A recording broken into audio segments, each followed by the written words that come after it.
All right, y'all, welcome back.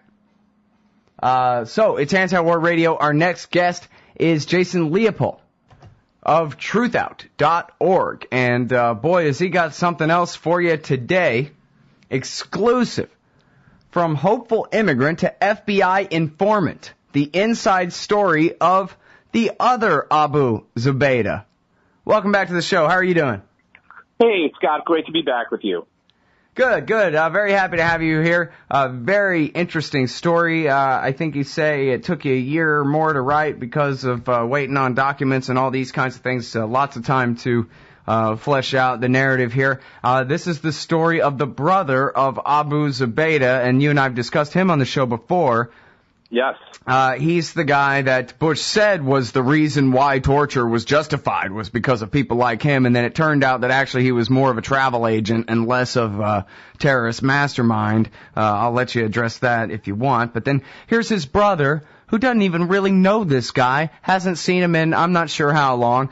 He's living the American dream, has his own life, everything's fine over here until September 11th happens, and then the government's just been treating him unfairly ever since, is basically the narrative that you spin here. And I'll go ahead and be as quiet as I can. I'll jump in when I think I need to as you tell the story here, Jason.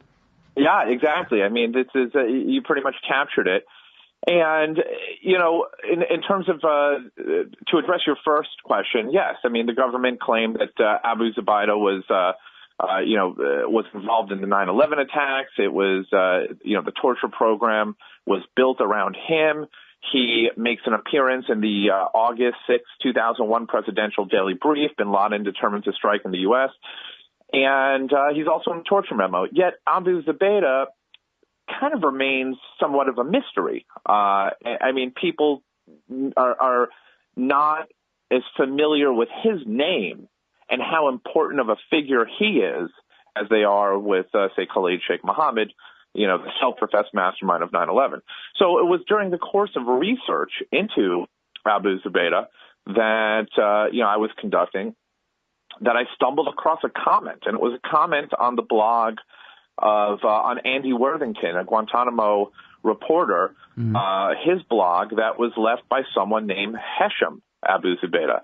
And basically the comment said, I have been jailed. Do you think it's fair that I've been jailed for 2 years in Oregon for crimes that my brother committed? I was stunned.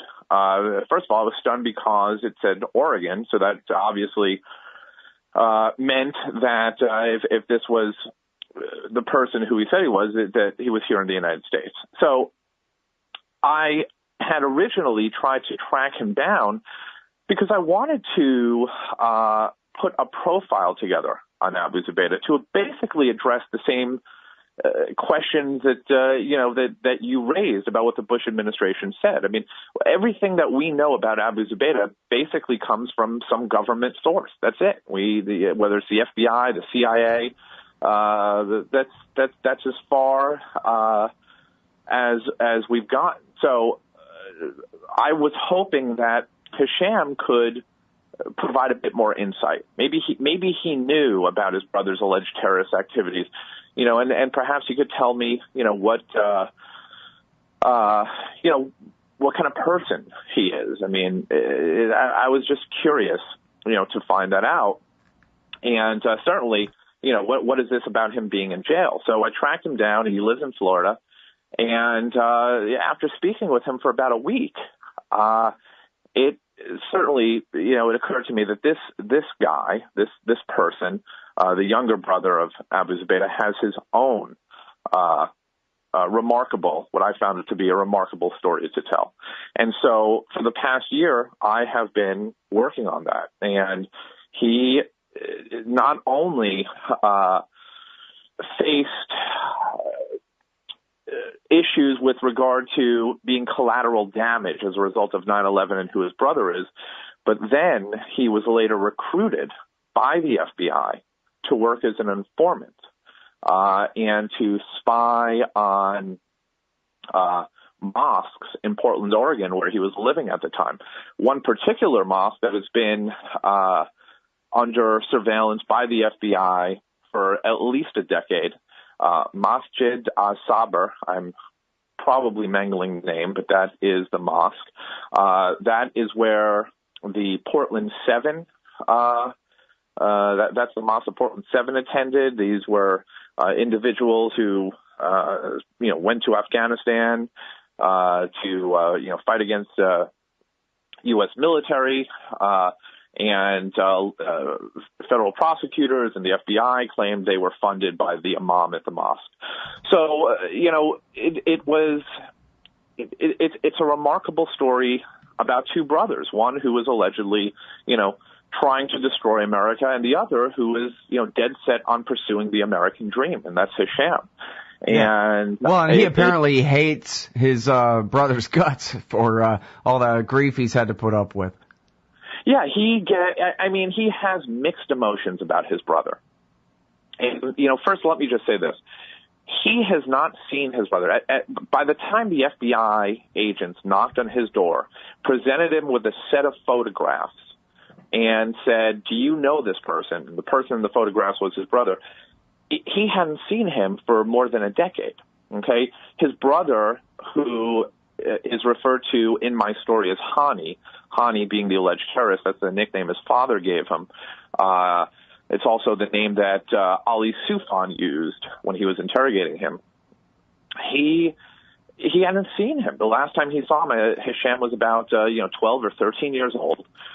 He was going through chemotherapy at the time. He was he had testicular cancer as a child, and Hani had already left. Left home. Was supposed to be attending college in India. So the FBI agents knocked on his door, presented him with these photographs. He had no idea who this person was, and because his memory, the last memory he has of his brother, it's certainly not first of all, it's not the, alleged terrorist. And the person looked far different than, the individual in the photograph. So, well, that comes up time and again in this article, and I was going to ask you anyway, so I'll go ahead and ask it now. Was there any doubt to you? Is there significant doubt cast on whether the Abu Zubaidah that the Americans have is who they say he is, or that there's any actual discrepancy here, or is it just that the brother just hasn't seen him in so long that he might as well not be his brother, kind of thing? Yeah, I don't think there's any doubt at all that we have the person known as Abu Zubaidah. The last memory that he has of him is of a teenager who wore jeans, who shaved, who was someone who used to play keyboards. Mm-hmm. He doesn't have a memory of someone who has a beard, a mustache. It just didn't look like his brother. And keep this in mind, Scott, that the person in the photograph, this is the photograph that was widely distributed. It's his passport photograph. The person in the photograph looks far different than the person who was captured on March 28, 2002 in Pakistan. So even CIA, when they captured him that evening, they were unsure that they had the right guy because he looked different. But you even say in here that they got DNA from the brother to compare and make sure. That's right. Yeah, they had the same doubts. They swabbed his mouth. Mm-hmm. All right, I'm sorry that we got to take this break here, Jason, sure, and come back on the other side with this great story. It's the story of Hesham Zubaidah, the brother of Abu Zubaidah. Oh, no. What an unfortunate thing to happen to somebody. What an unfortunate thing to be. We'll be right back with Jason Leopold after this. All right, y'all, welcome back. It's Anti-War Radio. I'm Scott Horton. I'm talking with Jason Leopold from Truthout.org. His exclusive from hopeful immigrant to FBI informant, the inside story of the other Abu Zubaidah, is right there on the front page at Truthout.org. An incredible story, very long and well written and worth it. All right, so now we're talking about Abu Zubaidah's brother. He lived in the United States. He had some trouble with his first wife, I guess, and then they used that against him to thwart his attempt to get citizenship and all these things. So then they promised him if he would become a snitch, they would help him get his green card and then his citizenship, but then that never happened. Something like this. Where'd we leave off? What are we talking about? Yeah, no, that's, I mean, he came to the U.S. in 1998, trying to pursue the American dream. He came here on a student visa, supposed to attend school in Florida, but he never did. So he was, after 9/11, picked up and charged with violating a student visa. And if you recall, right after 9/11, Scott, Ashcroft, rounded up thousands of people. Sweep, yes, yeah. And one of the individuals who was caught up in that was actually a cousin of Hesham and his family, Maher Zubaidah, which nobody knew about, and he was one that was arrested. He's actually someone that was in the photographs that the FBI showed Hesham and said, "Do you recognize any of these individuals?" And he said, "Oh, that's my cousin." So the issues with his first wife came into play, and they were serious because it involved domestic violence. They got into an altercation. He hit her. She hit him. She called the cops. He was arrested. And it wasn't until after he was arrested after 9/11 where you started to really see how the FBI and even U.S. attorneys were sort of micromanaging his case. They wanted to keep him locked up and in federal custody and immigration, where he was in solitary, and basically mine him for as much information as possible.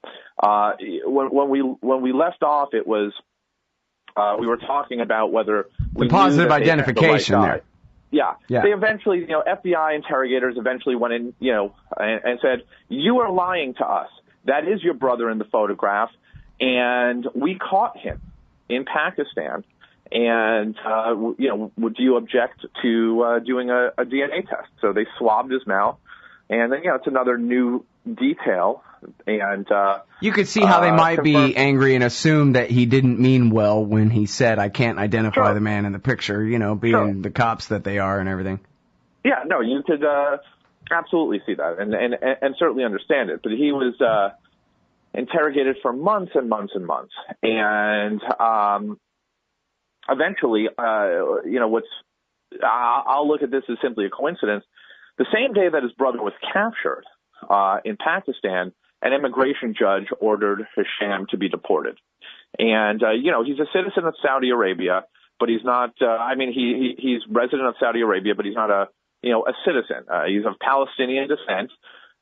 So he can never be a citizen. So deporting him to Saudi Arabia was just, even though that's what the judge ordered, it wasn't an option. They tried to deport him to Yemen, to Morocco, to Egypt. No country would take him because of the fact that he was stateless. And so he ended up staying in immigration jail for in ICE custody for another 2 years. And then after he was released, he's trying to basically get on with his life and still really, trying to obtain these citizenship papers. And he started a business. He met a new woman, got married. They had a kid.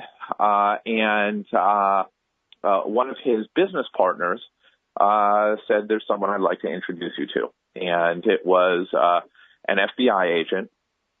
And this FBI agent basically recruited him with the promise of, working on his case or working on his, helping him obtain citizenship in the United States. And he worked for the FBI for 2 years. But it became clear that, I shouldn't say it became clear. The FBI certainly wanted to get as much info as they possibly could from, I'm sure, many of their informants about one particular mosque in Portland, which I mentioned earlier, Masjid al-Sabr. But they kept mining him for information about his brother. And he said, "Look, I don't know anything about my brother. We haven't seen the guy, at this point for, 15 years. I don't know anything about him. At this point, he's been in custody for years, tortured in Poland and God knows Thailand, everywhere else. Exactly. And, he wasn't transferred to Guantanamo yet. So, and I need to point out that, one of the other new revelations here is that there were 3 phone calls. I mean, that does seem strange, right? That they're still questioning him about him as though they're looking for him and this is going to help them find him or something like that. It does seem strange. What's really curious, one of the questions that I asked Scott was, why didn't the FBI speak to Hesham before 9/11? You mentioned 9/11 first of all, and all the, I'm not trying to. It gets into people use it for whatever reason. I'm simply it's a legitimate question. Why didn't they question him before 9/11? Why didn't they? If Zubaidah was under surveillance, which our government says he was, why didn't they question him? Instead of questioning him, Hesham, they actually questioned his wife. 3 weeks before 9/11, 2 FBI agents show up at his house. And as you mentioned previously, his name was in the PDB, the Daily Brief of George Bush from August the 6th, 2001. Right. And 2 weeks after that, the FBI is questioning, Hesham. A U.S. official tells me that, we were trying to make attempts to contact him, but 9/11 happened.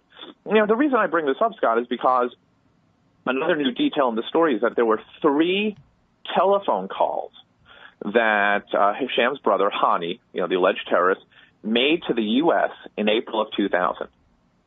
Those phone calls have never been revealed before. And at that time, he was already under surveillance due to this failed Millennium plot to, blow up sites in Jordan and the U.S. LAX.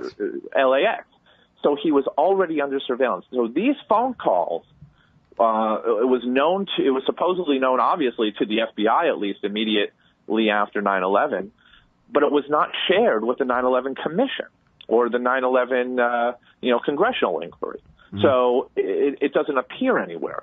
And again, the reason I bring that up is because, if they were monitoring him, why didn't they make those calls and or make that visit to him?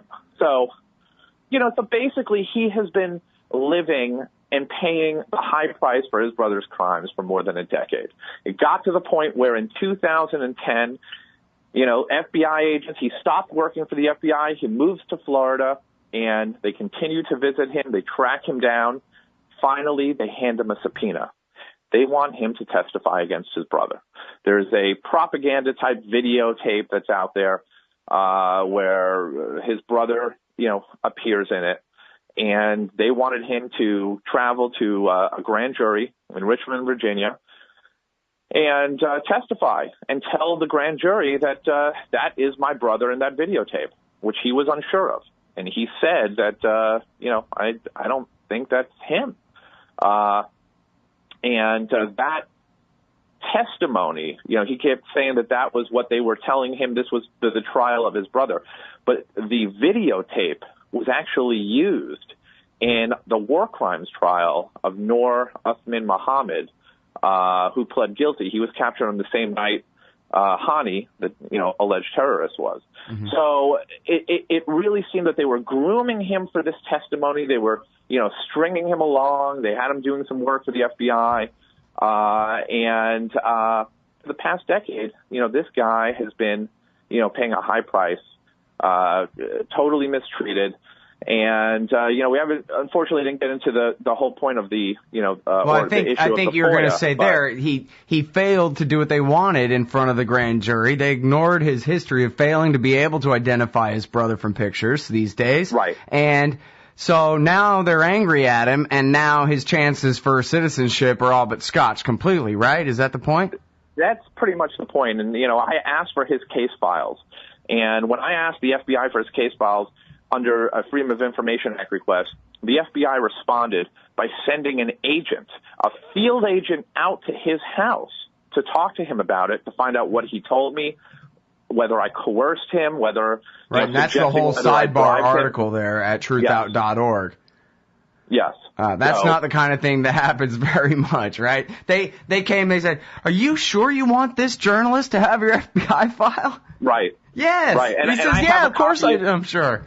Yeah, and I have a copy of that report posted on the story where people could, download it, read it, certainly see my name in there, and open government experts said this is unprecedented. So, in a nutshell, it's the story of two brothers. One waging violent jihad allegedly, and the other pursuing the American dream, but paid a terrible price as a result of 9/11 and became collateral damage. Yep. All right. Well, it's all there. It's some great journalism. Congratulate you on it. It's truthout.org. Jason Leopold with an exclusive from hopeful immigrant to FBI informant, the inside story of the other Abu Zubaidah, that is Hesham Abu Zubaidah, brother of the world-renowned tortured terrorist. Acquaintance. Anyway, thanks very much, Jason. Really appreciate it, as always. I appreciate it, Scott. Thank you. Take care.